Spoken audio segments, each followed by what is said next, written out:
দেখো বাজার নিয়ে এসছে, তো বাজার এনে রাখলো। তো কি এনেছে চলো আগে ঢেলে নিই।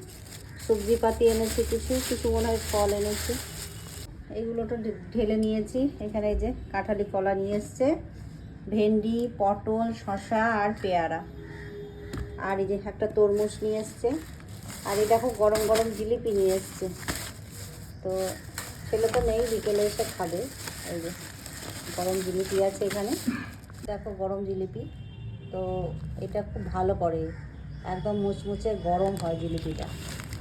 আর এখানে বাটার শেষ হয়ে গেছিলো, বাটার নিয়ে এসছে। এত কালকে ব্রেড খেতে চাইলো ছেলে, তো বাটার শেষ হয়ে গেছিলো, তো ঘি দিয়ে সেঁকে দিয়েছিলাম। আর এক প্যাকেট বিট লবণটা শেষ হয়ে গেছিলো, বিট লবণ। আর এই যে সাদা তেলের প্যাকেটটা, এটাও শেষ। সকালবেলায় ছেলেকে আমি নুডলস করে দিলাম সর্ষের তেল দিয়ে, তো দেখিনি শেষ হয়ে গেছিলো। আর মাছ কি এনেছে চলো দেখাই। দেখো মাছ কি এনেছে দেখি। তো মাছ এনে রেখেই দিয়েছিল, পাবদা মাছ এনেছে।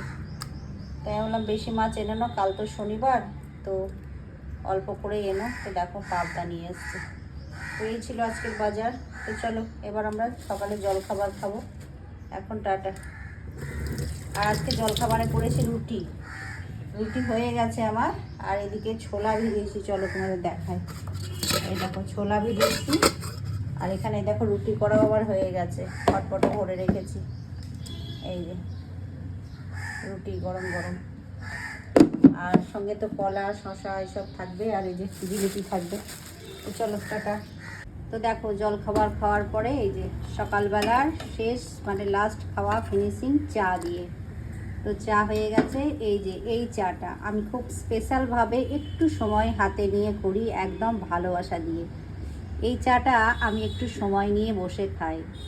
আর ও তো বাড়িতে থাকলে দুজনে গল্প করতে করতেই খাই।